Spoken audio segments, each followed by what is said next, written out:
ผู้ฟังเอ้ยขั้นได้กินลาบก้อยอย่าลืมแจวดอกแพ้วผักกินผ้าเงินผ้าค้ำอย่าสะลืมกระเบียนห่างได้นั่งเทิงหลังสางอย่าลืมหลังอีตูดอนอย่าลืมคำสอนพ่อแม่เว้าที่เฮานั่นได้รับฟังสันเด้อพี่น้องเด้อขับ10 นิ้วอันไรแวน2 แขนนบจอกกอนบจอกกอกะขอกล่าวกับนมัสการทางท่านพระเถระนุเถระพระนมเนนน้อยถูกรูปถูกนามถูกเขตข้ามอลัมบัดเด้อขะหน่อยบ่มีเงินสีมากองบ่มีทองสีมาให้มีเพียงใจที่อบอุ่นและคำว่าขอบคุณที่ศรัทธาพี่น้องยั่งจองท่ารับฟังกราบสวัสดีไปยังคุณพ่อคุณแม่นะครับอย่าเอื่อยอย่าอายน้องลุงป้านาอาตลอดถึงมิตรหมอแคนแฟนหมอเพลงนักเล่งหมอลองยอดพี่น้องหมอปินศิลปินหมอลำผู้รับฟังคำพญาทุกหม่องกะละแมนทุกบอนมาแล้วมาเอาแนวมันไปไหวมาเอาในมันไปวานมาเอาความสุขสำราญไปอยู่บ้านน้ำทันผู้สุขคนนะครับกับพบพอกันอีกคือเก่ากับจานกุพงคนพญาลูกในบ้านในกอในเงาเหล่าในให้ไก่ในกระซุ่มพี่น้องบ้านตาเฮามานั่งขอเมาเบาพญาจ้าจีโจยให้พี่น้องฟังปากบ่ได้บาดเบามันบ่สวงความเหงาบ่ได้ไขว่าจ่าส่วนบ่ลืมคำเบาคิดหอดพวกหมู่เจ้าเอาพญามาแต้มตืมลืมบ่ลงคงสิลืมบ่ได้บ่มาไก่สวงบ่เป็นเนาะพี่น้องเนาะเอ้ามื้อนี้นำแลอวยพรนะครับที่เรียบเรียมแล้วก็แต่งใหม่เพื่อว่าจะเอาลงในหนังสือแลอวยพรหลายท่านหลายคนก็สนใจแล้วก็ทักถามมาเนื้อหามีหยังแน่ก็เลยเอามาเว้าให้พี่น้องฟังแบบยาวๆนะครับแล้วก็ติดตามนำนะครับขอบคุณพี่น้องที่กดไลค์กดแชร์กดติดตามคอมเมนต์ให้แรงจิตแรงใจแลอวยพรในสียาวแน่สำหรับผู้ใดแลบ่เป็นก็เว้าเอาผู้แลเป็นเสียงดีก็อ่อนซ่อนน้ำเพิ่นนะครับแลอวยพรนี่ก็สิเฮ็ดไว้หลายอย่างนะหลายท่านหลายคนเริ่มตั้งแต่ท่านพระครูนะครับแลอวยพรให้ท่านพระครูนี่อันดับแรกเลยนะครับบัดนี้มีท่านพระครูจุดมาท่านให้เป็นปัจจัยจุดบาทเป็นนักปราชญ์ฉลาดโหพระครูท่านนั่นปอนท่านสาธุเด้อขอให้ท่านสมมาตรแม่งสมดังมโนปองคุณความดีจงลำมองท่านพระครูทุกแรงเศร้ายาสุมีสีเศร้าให้ใสงามป่านแก้วซองแนวบดีกะยาตองกำหายกะยามีให้สุขียาตำต่อยให้โยมเพึงได้อาศัยเด้อขะหน่อยเด้อซ้อนพระธรรมพระวินัยพระเนนอาศัยสนด้วยผลท่านการให้เป็นปัจจัยดอกอยู่ทรงอานิสงส์ทรงอยู่สู้ขึ้นให้ใหญ่สูงขอให้สมมาตรมุ่งตำแหน่งใหญ่ด้วยผลบุญเป็นเจ้าคุณไหวให้พองใสเด้อท่านพระครูเอ้ยท่านพระครูเอ้ยนะครับนี่อวยพรให้ท่านพระครูต่อไปแลอวยพรให้พระสงฆ์บัดนี้มีพระจุดนะครับท่านได้มาท่านปัจจัยได้มีใจพองใสมาห่วมงานวันนี้ขอให้มีสุขหล่นกุศลนำบ่เว้นห่างอย่ามีทางบาสีเสาพระคุณเจ้าอย่ามนมองให้ตุ่มญาติพี่น้องในเพจพรหมจรรย์ให้สุขสันต์เพจสมณะยาละผ่าเหลืองตุ่มให้มีพุ่มมีสันอย่ามีวันบาสีเก่าขออวยพรให้แก่เจ้าพระคุณทานผู้ปอนทานขอให้จบทุกด่านในเรื่องการศึกษาเด้อขะหน่อยเด้อจบปริญญาจบนักธรรมพร้อมพำปรริญญาเก่าเป็นพระครูเป็นเจ้าคุณเด้อเจ้าด้วยอานิสงส์ทรงโสมประสงค์ทุกด่านละเด้อท่านพระอาจารย์ผู้ใดแหล่เสียงดีกันแหล่ฮอนเสโลดปัตตานีอันนี้แลพระสงฆ์นะครับต่อไปก็เป็นแลสามเณรบัดนี้มีสามเณรจุดมาโมทนาให้จุดนี่คือใส่สื่อเป็นปัจจัยจุดบาทเนี่ยใส่จำนวนเงินความสามารถบ่หน่อยค่อยสร้างแต่งกุศลได้เอาตนบวชสร้างบำเพ็ญเพียรเขียนอ่านได้แตกฉานธรรมมาเจ้าองค์เหงานอพุทโธเน้นในโมทนาแล้วพ้นบุญให้บังเกิดเด้อลูกเน้นเด้อพรประเสริฐทรงอยู่ให้เน้นหน่อยคอยเสถียรให้สูตรเฮียนไปหน้าเป็นมหาเขียนอ่านได้เป็นพระอาจารย์เพียรศึกษาอย่าถ่อเห็นขอลดพระธรรมเน้นอย่าได้ลวงล้ำเพียรพำสิกขาบทศีล10ให้ควรงดบอนพระองค์ทรงห้าม สร้างความงามเอาไว้สามเณรยังหน่อยหนุ่มให้มีภูมิและสั่นให้ดูมันขยันเรียนศีลสิกขากะอย่าให้เปื่อนให้เพี้ยนละเป็นอาจินให้ถือศีลถือธรรมจือจำอาจารย์เบาให้เน้นเอาตนเข่าปฏิบัติอุปถากยากปันไดกระสู่รู้ท่องมนตำลาศีลสิกขายาดังพ่อยให้เน้นคอยปฏิบัติถือตามข้องถือตามข้องวัดสูตรเฮียนไปทางหน้าเป็นมหาแต่ยังหน่อยค่อยเพี้ยนเลี่ยนประโยคทั้งฝ่ายถ้ำฝ่ายโลกให้หูแจ้งแสวงตั้งต่อนิพพานสาธุเนี่ยแหล่อวยพรสามเณรต่อไปแหล่อวยพรให้สบัดนี่มีสอฐานจุดใส่ซื้อเอามาทำท่านโหนาทีผู้แท่นดีเพิ่นบ่ถิ่มชาวบ้านเพิ่นเบิงแย่ง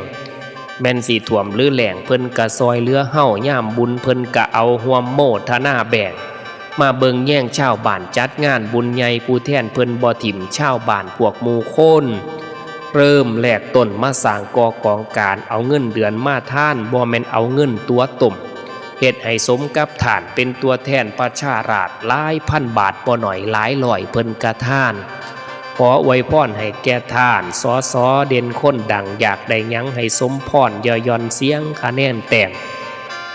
บุญน้ำแน่นรุกแรงเสาผู้แทนเฮาอย่าล่มป่วยให้โสดสวยอยู่เลื่อยความเสายาสูมีสุขอยู่ในโลกนี้ให้ไหลลังเข้ามาโฮมขอให้สมอุล่าไม้อยู่สบายหายห่อนอันความสุขมาโฮมขอนมหาพรจงมาซอยสื่อเสียงหวานจังอ่อยคะแนนเยี่ยมบ่เป็นร่องประชาชนกะยกย่องเลือกตั้งไม่คะแนนสูงเด้อพวกคุณลุงคุณตาได้ซอยกาคะแนนเยี่ยมหาคนเทียมบ่มีได้คะแนนสูงบัตรเลือกใหม่ให้สดใสดังเบาอย่ามีเสาบัตรเลือกอย่ามีเสาทันผู้แทนอย่ามีถูกหยาแขนยดให้แลนเข้ามาหาอันเงินตาให้มามือเป็นหมื่นกือดอกกองลานอายุนานอย่ามีเสาผู้แทนเฮาอย่ามีเก่าขอให้สมพรดังเบาผู้แทนเจ้าให้เจริญดื้อเนี่ยแหล่อวยพรให้ผู้แทนนะครับต่อไปแหล่อวยพรให้ตำรวจบัดนี่มีจุดมาท่านให้ขออวยชัยให้เจ้าก่อนเชิญรับพรบุญสร้างทางดีไว้เป็นเครื่องมือจงสดใสทุกมือมีแต่อยู่สุขขาเด้อท่านตำรวจเด้อพวกโลฆ่าโรขี้หมู่ผีให้หนีย่านอย่ามาหารต่อสู่พวกศัตรูให้ย่านย้อนเป็นพระพรทรงให้ศัตรูได้แม่นบ่ยั่งอย่ามีเผลอผาดพังสติเทียงบาดมีไพ่พวกหมู่โจรจันไล่ให้อ่อนย่อมทุลีกลมพิทักษ์สันติราษฎร์ให้มั่นม่มอย่ามีไพ่แลนเข่าพาให้ซุกขี้ขึ้นหน้าเค้นหายาสูมีหอดปีใหม่แล้วนี่ให้มียศเป็นนายพันเด้อให้ได้ยศเป็นนายพ้นปีใหม่เด้อเถื่อนี่ให้มีดีอย่ามีหายสมหมายคู่สุยางทางราชการก็ให้ยศเลื่อนเงินเดือนขึ้นทุกปีว่าสาธุเนี่ย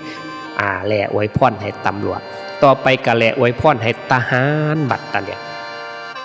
บัดนี่มีขออวยพรให้ทหารไทยผู้กากันผู้รักษาศาสตร์สันพงเสือพวกหมู่ไทยเกิดสงครามเพิ่นบ่ได้นิ่งอยู่ดูดายถึงสิตายกะย่อมพี่รักษาไทยเนาะเอาไว้รักษาแดนทั้งข่ายถึงสิตายกะบ่ว่าย่ามหน้าว่าน้ำท่วมกะมารวมซอยหมู่เฮานี่ล่ะเนาะเพิ่นเบาทหารเก่งกาหลายบ่อยู่ดายทหารไทยเพิ่นซอยเฮาชาวบ้านสุขสำราญอย่ามีเสาพระไตรสามให้นำเลื่อมให้นำเทียมซอยเจ้าบัดยามเข้าสู่สนามเสียงปืนดังตุ่มตามอย่ามาถือกาย่าระเบิดตกลงมาให้ห่างไกลพันลี้ข้าศึกหนีบ่มาไกลพ่อเลี้ยวเห็นให้ย่านแลนอันความทุกข์ยากแค้นในโตเจ้ายาสุมีเนี่ยแหล่เอาผู้เสียงดีบู้เพิ่นแหล่มวนเนาะเสียงขี้หายคือจานกู้พงนี่พ่อกระเทินเด้เนี่ยบัดแต่นี่แหละอวยพรให้คุณครูนะเห็นบอกมีทหารตำรวจคุณครูพระสงฆ์องค์เจ้าเฮ็ดลงในหนังสือแหล่อวยพรนะครับบัดนี้มีคุณครูจุดท่านได้มาท่านหน่วยกองบุญสละทุนทำท่านสร้างวิมานเนาะเอาไว้ สาธุเด้อย่ามคุณคู่ไปย่างเหยินเดินแห่งหนทางใดให้ปลอดภัยซาเด้ออย่าสุมีม่านตองอย่ามีแนวมาของบอดีอย่าดึงจองไปทางบกกะยาของไปทางน้ำกะยาฆ่าทางปัญญากะเก่งกาสอนสั่งม่วนนักเรียนมีความเพียรอุตสาหะให้คนลือถือยองให้สมปองเด้อฐานที่มาท่านอำนวยส่งโซอานิสงส์ส่งให้เงินเดือนได้ขึ้นทุกปีสาธุเนี่ยต่อไปอวยพรให้นักศึกษานะสมมุตินักศึกษามาท่านเฮาก็จะมีคำอวยพรให้บัดนี้ขออวยพรให้นักศึกษามาท่านถอดใจใส่ปอดดังแก้วมาท่านแล้วดอกส่วนดีขอให้นักศึกษานี่สมดังมโนไม้คะแนนหลายเกียรตินิยมยาสุมีค่าข้างยาสุมีทางห่างทางปัญญาให้กล่องซื้อเสียงระบือดังกอกในห้นห้องดอกทั่วไทยขอให้เจ้าสอบได้ที่หนึ่งทุกวิชาเด้อปรารถนาอันใดก็ให้ได้สมใจเจ้าทุกประการสาธุนี่แหละอวยพรให้นักศึกษา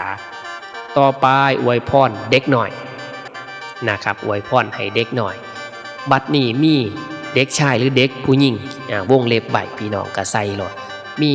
เด็กชายจานคู่พงหน่อยมาค่อยบริจาคหากเป็นเด็กหนุ่มหน่อยค่อยตั้งต่อท่านใจเห่าหันเทียงแถ่ถึงกายยังหน่อยนุ่มซุ่มมูหยาดพี่น้องเห็นแล้วปะไปนอยังเด็กหน่อยกระดอใจตั้งต่อการกุศลได้เอาตนมาท่านซืนบานบ่มียาน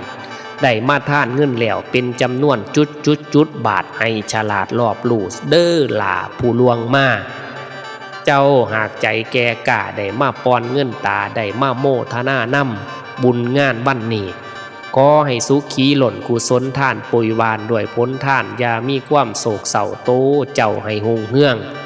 ให้มีคนชุบเลี่ยงจนใหญ่มีวิชามีปัญญาศึกษาบวชเฮียน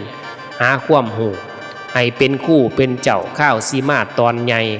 ย่ามไปสอบก็ให้สอบได้เจริญคุงหงเฮืองเด้อลูกหลาเด้อโตแข้งโตขาโตสติปัญญากะว่าเสริมได้ต่อไปแหละอวยพรกำนันบัดนี้มีได้มาท่านอีกแล้วคุณพอกำนันเอาก็ใส่ซื้อเอาได้มาท่านร่วมกันโมทนากับชาวบ้านขอให้ท่านกำนันนั่นสุขสันต์หล่ำคามีโชควาสนาเงินตานั่นกูสุวรรณนอกจากนั้นอันโลกไพ่แห้งหลายให้มาไล่หายนี้ยาสุมีมาไก่อย่ามีมองมีใหม่ไพ่เว้นให้เว้นห่างขอให้สุขก่อสร้างทางบ้านให้อยู่เย็นสาธุนี่อวยพรกำนันต่อไปอวยพรผู้ใหญ่บ้านบัดนั้นมีเบิดเด็ดบัดนี้แหล่เนาะบัดนี้มีจุดสื่อเพิ่นผู้ใหญ่บ้านได้มาท่านปัจจัยเพิ่นมีความเหลื่อมใสสร้างกุศลเนาะเอาไว้ผู้ใหญ่เอ้ยอย่าได้ตกต่ำต้อยผลพลอยสร้างได้ย่างตามเป็นผู้ใหญ่เป็นเจ้าบ้านแก้วซองทาลั่งสีให้อยู่ดีมีแห้งบ่เปลี่ยนแปลงไม่มากให้บุญสมบุญสร้างทางดีแลนใจทางขี้หายอย่าได้มากายไก่คูสูแนวขอให้เป็นดวงแก้วมานี่โฉดใสแสงอันล่างกายแข็งแรงอย่าได้มีล่าล่างได้บุญมาผ้าสางทางดีอย่าปะปล่อยให้ค่อยบุญทรงอยู่สู้ขึ้นให้มั่งมีเด้อพอผู้ใหญ่เอ่ยต่อไปอวยพรให้คนทองแต่คนทองคนมีทองมาทำบุญทำทานจังสิกะอวยพรให้บัดนี้มีคุณจุดมีศรัทธากาได้มาห่วมโมทนาทานมีจิตใจหานซืนบานยางมาท่านทางนี้จิตใจดีบ่มีเสามาทำท่านตั้งต่อขอให้เจ้านั่นพอสุกหล่นลืนประมาณ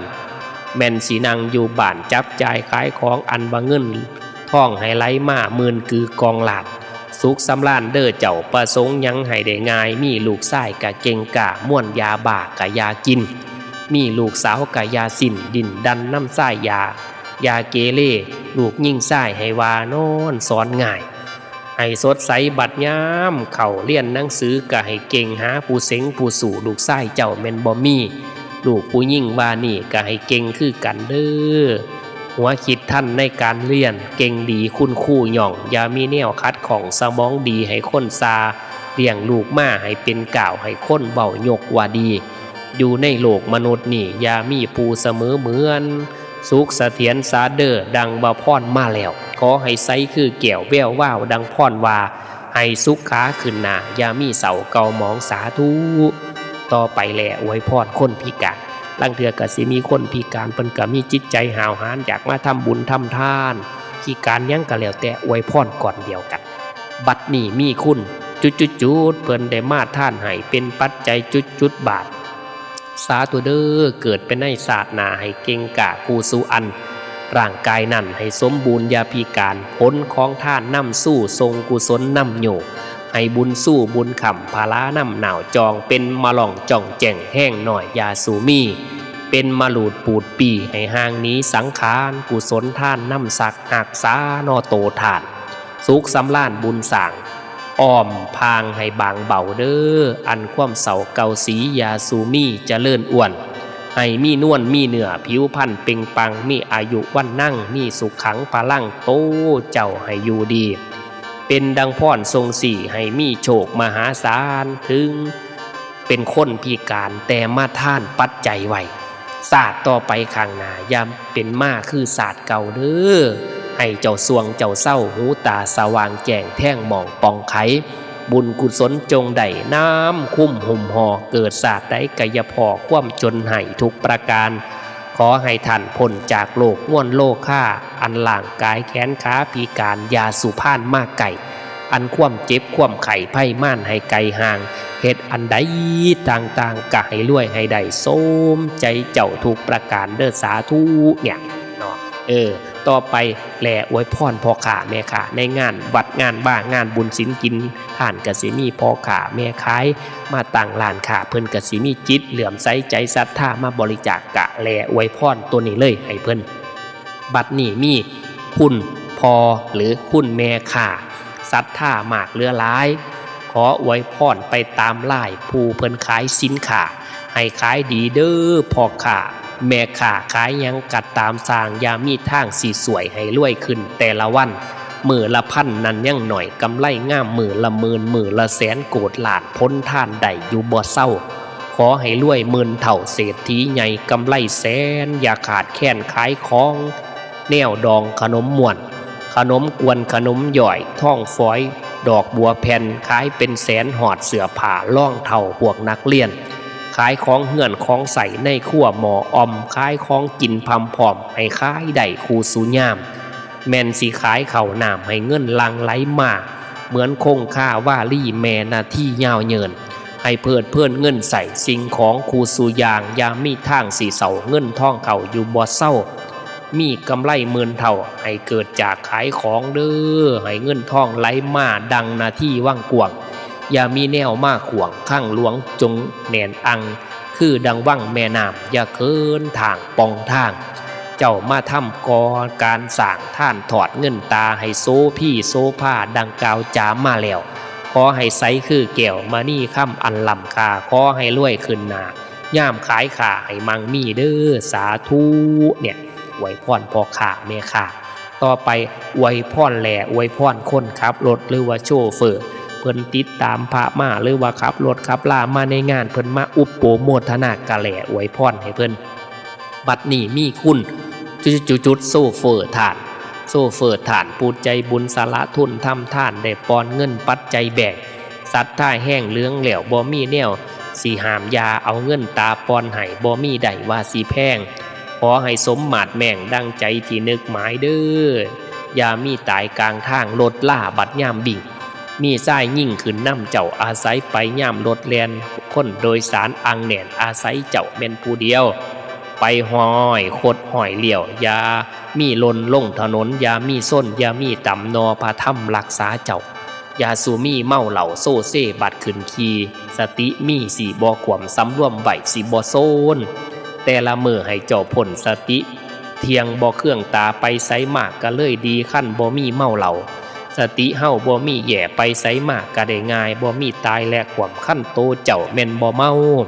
ขออวยพรให้แก่เจ้าโซเฟอร์ใหญ่คนครับอย่ามีลับอย่ามีชนลงถนนอย่ามีพอขอให้สมกับขอผู้ทำท่านปุยวานอานิสงส์พ้นท่านบันดาลให้รวยขึ้นหมื่นทวีสาธุ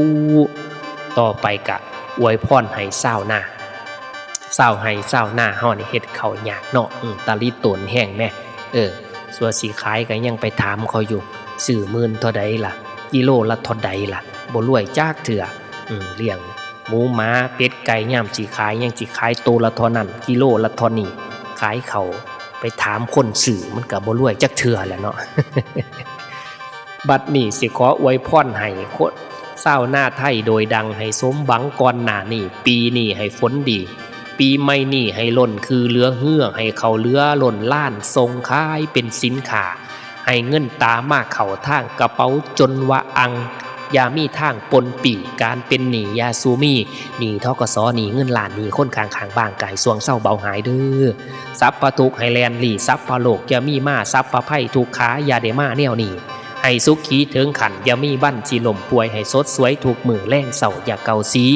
เจ้ามาทำบุญมือนี่ด้วยใจที่โมทนาบุญผลาให้นำผ้าเพราะว่าทำดีแล้ว